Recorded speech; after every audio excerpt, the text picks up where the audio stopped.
আজ 1 জানুয়ারি বৃহস্পতিবার। আমার সকল দর্শকদের জানাই নতুন বছরের শুভেচ্ছা। দেখে নিন আজকের বাছাই করা 15টি গুরুত্বপূর্ণ খবর। শুরুতেই হেডলাইন্স। অমিত শাহর সঙ্গে দিলীপের বৈঠক। শুভেন্দু সুকান্তদের সঙ্গে ডাক পেলেন দিলীপ ঘোষ। এবার কি বড় দায়িত্ব পেতে চলেছেন? হুমায়ুনকে গো ব্যাক স্লোগান দাঁড়িয়ে দেখল পুলিশ। অসীম সরকারের বিরুদ্ধে কোরআন বিরোধী মন্তব্যের অভিযোগের ঘটনায় সম্প্রীতির বার্তা দিলেন নওশাদ সিদ্দিকী। আঙুল উঁচিয়ে কথা বলেন জ্ঞানেশ কুমার। কমিশনের বৈঠক শেষে বিস্ফোরক দাবি অভিষেকের। যোগ্যতা প্রমাণ করলে তবেই ফের টিকিট। বিধায়কদের হোমওয়ার্ক দিলেন অমিত শাহ, বললেন বুকে লিখে নিন। বাংলা পলিটিক্সের সমস্ত খবর প্রতিদিন সকালে দেখতে সাবস্ক্রাইব করুন। বিস্তারিত সংবাদে। দিলীপ ঘোষকে আবার বড় দায়িত্বে ফিরছেন, এই প্রশ্ন নিয়ে জল্পনা তুঙ্গে। অমিত শাহের সাম্প্রতিক বঙ্গ সফরে দিলীপ ঘোষকে দেখা গিয়েছে অমিত শাহের বৈঠকে। কেবল ডাকই পাননি শ্রমিক ভট্টাচার্য, সুকান্ত মজুমদার, শুভেন্দু অধিকারীর সঙ্গে তিনিও ছিলেন অমিত শাহের মধ্যাহ্নভোজে। গেরুয়া পাঞ্জাবি ও চেক জহরকোট পরে স্বমহিমায় উপস্থিত ছিলেন দিলীপ ঘোষ। বৈঠক শেষে সাংবাদিকদের প্রশ্নের জবাবে তিনি জানান, আজ কেবল শুনতে দেখা হয়েছিল, যা বলেছেন শুনেছি, যা সিদ্ধান্ত নেবে দল সেই অনুযায়ী কাজ করব। বৈঠকের বিষয়বস্তু নিয়ে তিনি একটিও কথা বলেননি, বরং মুখে আঙুল দিয়ে নীরবতার ইশারা করেন। এর আগে আলিপুরদুয়ারে প্রধানমন্ত্রীর কর্মসূচি ও মে মাসে অমিত শাহ সফরে আমন্ত্রণ পাননি দিলীপ। লোকসভায় হারের পর চক্রান্তের অভিযোগ তুলে দূরে সরেছিলেন, কিন্তু এবারের উপস্থিতি ও অমিত শাহের কঠোর অনুশাসনের বার্তা রাজনৈতিক মহলে তাৎপর্যপূর্ণ বলে মনে করা হচ্ছে। বিশ্লেষকদের মতে বিজেপির সাথে দিলীপ ঘোষের দূরত্ব হয়তো ঘুঁচল এবং তাকে বিজেপির মূল কর্মসূচির সঙ্গে একাত্ম করার প্রয়াস হয়তো শুরু হলো। হুগলির দাঁতপুরের পুইনানে ইজতেমা স্থলে গিয়ে হেনস্থার মুখে পড়েন ভরতপুরের বিধায়ক তথা জনতা উন্নয়ন পার্টির প্রতিষ্ঠাতা হুমায়ুন কবির। তাকে গো ব্যাক স্লোগান দেওয়া হয়। অভিযোগের তীর তৃণমূলের দিকে, যদিও তৃণমূল এই অভিযোগ অস্বীকার করেছে। হুমায়ুনের দাবি, নামাজ পড়তে ইজতেমা স্থলে গিয়েছিলেন তিনি, কিন্তু মহেশ্বরপুরে ঢোকার মুখে এবং পরে পুইনানি ইজতেমা স্থলে পৌঁছে দুবার বিক্ষোভের মুখে পড়েন। তার অভিযোগ, শাসক দলের ইন্ধনে এমন ঘটনা ঘটেছে। পুলিশ দাঁড়িয়ে দেখেছে কিন্তু বাধা দেয়নি, গাড়ির সামনে দাঁড়িয়ে বাধা দেওয়া হয়েছে। পরে প্রার্থী ইব্রাহিম হাজি সরিয়ে নেন। তৃণমূলের দাবি, তারা ইজতেমার আয়োজন করেননি, কমিটির লোক পরিচালনা করে। স্থানীয় তৃণমূল নেতা ওয়াসিম রেজা বলেন, হুমায়ুনের অভিযোগ সম্পূর্ণ মিথ্যে, তৃণমূলের সঙ্গে এর কোনো যোগ নেই। হুমায়ুন ধর্মীয় অনুষ্ঠানে গিয়ে রাজনীতি করছেন। অসীম সরকারের কোরআন বিরোধী মন্তব্য করার অভিযোগের মুহূর্তে সম্প্রীতির বার্তা দিলেন নওশাদ সিদ্দিকী। কোরআন বিরোধী কথা বলার অভিযোগে শান্তিপূর্ণ বদলা নেওয়ার হুঁশিয়ারি দিলেন আইএসএফ এর বিধায়ক নওশাদ সিদ্দিকী। তিনি বলেন, আইনের মাধ্যমে, বিচার ব্যবস্থার মাধ্যমে ওর মুখ আমরা বন্ধ করব। তিনি ঠিক কি বলেছেন শুনে নিন। দেখছিলাম অসীম সরকার বাবুর ফোন নাম্বার ফেসবুকে দিয়ে দিয়েছে অনেকে। বড় বড় যোদ্ধা, সমালোচনা তো করা যাবে না, অনেক বড় বড় মুফতি, উকিল, ব্যারিস্টার অনেক আছে, ফোন নাম্বার দিয়েছে। আমি বলবো এদের ফাঁদে পড়বেন না, এদের ফাঁদে পড়বেন না। অনুরোধ করছি আমি এটাই, ওই নাম্বার দিয়েছে বলে হুট করে ফোন করে যেন কোনো ভালো কথাই আর খারাপ কথাই কিচ্ছু বলার দরকার নেই। আপনার গায়ে জ্বালা ধরেছে, আমার গায়ে জ্বালা ধরেছে, আমি কি করব? থানায় গিয়ে অভিযোগ করব। থানা অভিযোগ নেওয়ার পরে যদি এফআইআর না করে 156 সাবক্লাস 3 দিয়ে কোর্ট থেকে এফআইআর করব। যারা যারা অভিযোগ করেছেন, আমার ভিডিওটা যদি দেখতে চান তারা আমার সাথে যোগাযোগ করতে পারেন। অভিযোগ করে একটা সপ্তাহ অপেক্ষা করুন এবং থানাকে রিমাইন্ডার দিন যে আমাকে এফআইআর কপি দেওয়া হোক। যদি এফআইআর কপি না দেয় তাহলে আমার সাথে যোগাযোগ করুন। যে যা লোকাল কোর্টে গিয়ে, সাব ডিভিশনের যে কোর্ট আছে, 156 সাবক্লাস 3 দিয়ে প্রত্যেকটা এফআইআর করব এবং অসীম বাবুকে বুঝিয়ে দেব এটা ধর্মনিরপেক্ষ মাটি, এটা নজরুলের মাটি, এটা রবীন্দ্রনাথের মাটি।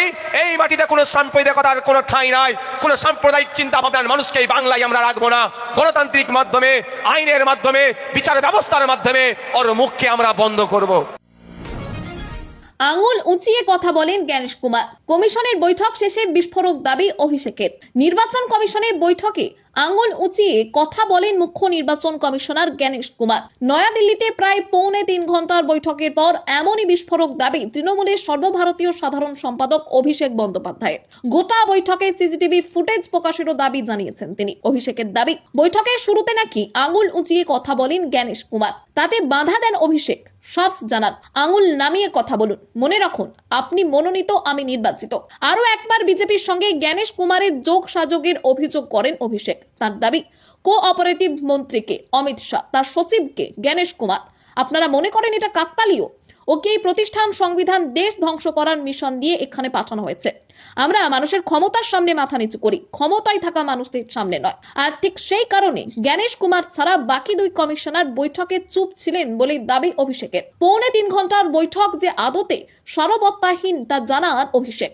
এদিনের বৈঠকে 10 থেকে 12টি প্রশ্ন করা হলে 2 থেকে 3টি ছাড়া কোনোটির জবাব দিতে পারেনি কমিশন। তৃণমূলের সর্বভারতীয় সাধারণ সম্পাদকের দাবি 1.36 কোটি লজিক্যাল ডিসক্রিপেন্সির তালিকা প্রকাশ হয়নি, বলছে প্রযুক্তিগত ত্রুটি। শুনানির নামে অসুস্থ বয়স্ক ভোটারদের 2 থেকে 3 ঘন্টা করে বসিয়ে রেখে হেনস্থা করা হচ্ছে বলেও দাবি অভিষেকের। তার প্রশ্ন, পোস্টাল ব্যালটে ভোট হলে হিয়ারিং নয় কেন?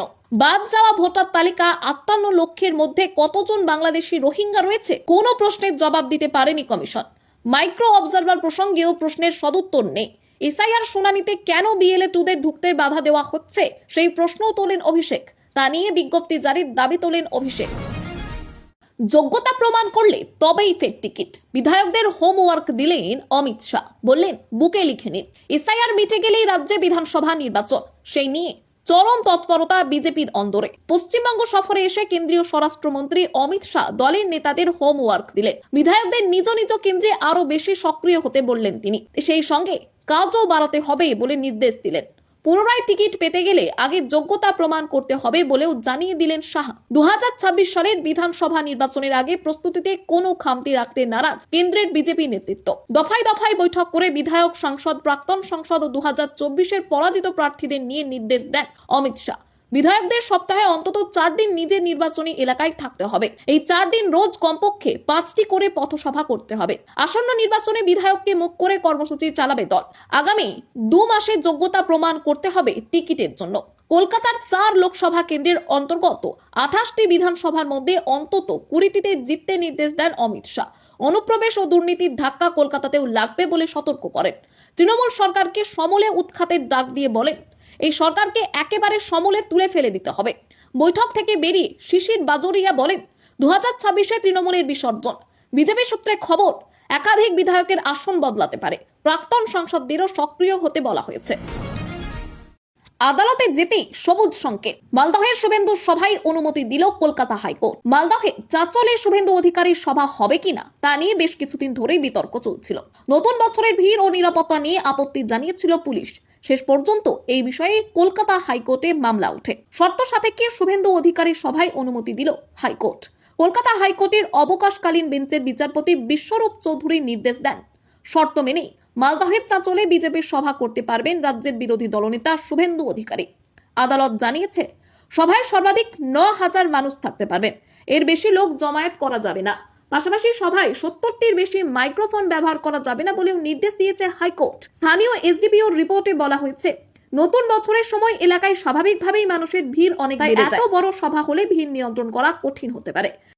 রাজ্যের পক্ষে বলা হয়, নতুন বছরের সময় পুলিশ বাহিনী বিভিন্ন গুরুত্বপূর্ণ দায়িত্বে ব্যস্ত থাকে, অতিরিক্ত ভিড় সামলানো কঠিন হতে পারে। সব পক্ষের বক্তব্য শোনার পর আদালত কড়া শর্ত দিয়ে সভার অনুমতি দেয়। আগামী 2 তারিখে মালদহে শুভেন্দু অধিকারীর সভায় 9,000 মানুষের সীমা ও মাইক্রোফোনের ওপর নিয়ন্ত্রণ আরোপ করা হয়েছে। আদালত স্পষ্ট জানিয়েছে, সভার অনুমতি মিললেও সব শর্ত মানতেই হবে।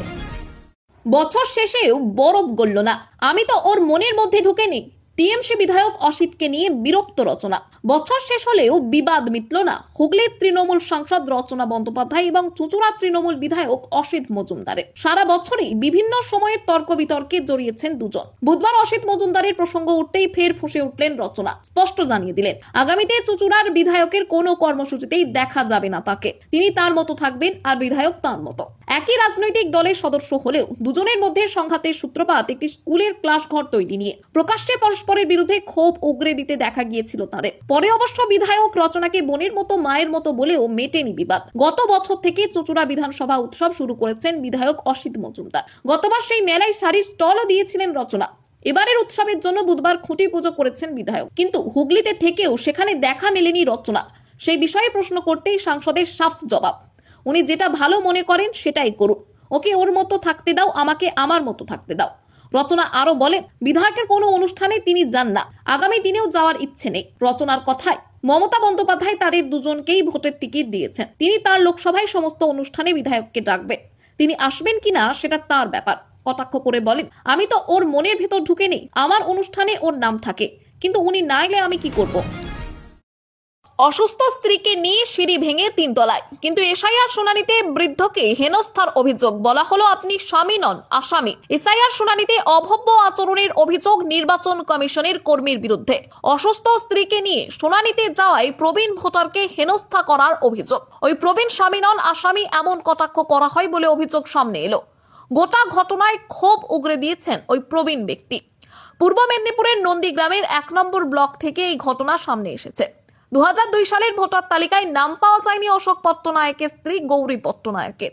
এর ফলে এসআইআর শুনানির জন্য নোটিশ দেওয়া হয় ষাটোর্ধ্ব ওই গৌরীকে। কিন্তু গৌরী শারীরিকভাবে অক্ষম এবং অসুস্থ, দুবার হৃদরোগে আক্রান্ত হয়েছেন, ভালোভাবে চলাফেরা করতে পারেন না, কানেও কম শোনেন। প্রথমে স্ত্রীকে কিছু জানাননি অশোক, শেষে অসুস্থ স্ত্রীর সঙ্গে নিজে শুনানিতে যাওয়ার সিদ্ধান্ত নেন তিনি। সেই মতো বিডিও অফিসের 3 তলায় উঠে যান, কিন্তু সেখানে নির্বাচন কমিশনের এক কর্মী তথা অফিসার তার সঙ্গে অভব্য আচরণ করেন বলে অভিযোগ। স্ত্রীর হয়ে সওয়াল করতে গেলে তার সঙ্গে অভব্য আচরণ করা হয় বলে দাবি করেছেন অশোক।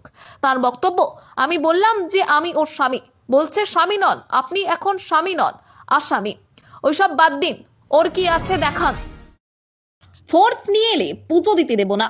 অভিষেকের ঠাকুরবাড়ির সফরের আগে হুঁশিয়ারি শান্তনুর। তৃণমূলের সর্বভারতীয় সাধারণ সম্পাদক অভিষেক বন্দ্যোপাধ্যায়ের ঠাকুরবাড়ি সফর ঘিরে তপ্ত রাজনীতি। আগামী 9 তারিখ মতুয়াগড়ে যাওয়ার কথা রয়েছে তৃণমূল সংসদে। তার আগে কার্যত হুঁশিয়ারি দিলেন কেন্দ্রীয় মন্ত্রী তথা বনগাঁর সাংসদ শান্তনু ঠাকুর। তিনি স্পষ্ট জানিয়ে দিলেন, ফোর্স নিয়ে এলে অভিষেক বন্দ্যোপাধ্যায়কে পুজো দিতে দেবেন না। শান্তনুর বক্তব্য, ঠাকুর বাড়িতে যে কেউ আসতে পারেন, তাতে আপত্তি নেই, কিন্তু অভিষেক যেভাবে প্রচুর পুলিশ ফোর্স নিয়ে আসে সেটা শক্তি প্রদর্শন ছাড়া আর কিছু নয়। এভাবে এলে আমি পুজো করতে দেব না। হাজার হাজার মতুয়া জমায়েত হবে, ধিক্কার মিছিল চলবে। কেন্দ্রীয় মন্ত্রী বলেন, ভোটের আগেই কেন অভিষেক বন্দ্যোপাধ্যায়কে ঠাকুর বাড়িতে আসতে হয়?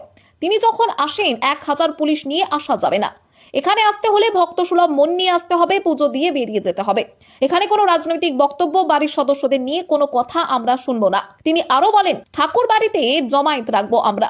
অভিষেক ঢুকলে তার উদ্দেশ্য কি সেটা দেখব, তারপরে যা ব্যবস্থা নেওয়ার প্রয়োজন হবে তাই করব। একই সঙ্গে মমতা বন্দ্যোপাধ্যায়ের বিরুদ্ধে হরিচাঁদ ঠাকুর ও গুরুচাঁদ ঠাকুরের নাম বিকৃত করার অভিযোগ তোলেন শান্তনু ঠাকুর। তা নিয়ে মুখ্যমন্ত্রীকে ক্ষমা চাওয়ার দাবিও তুলেছেন তিনি।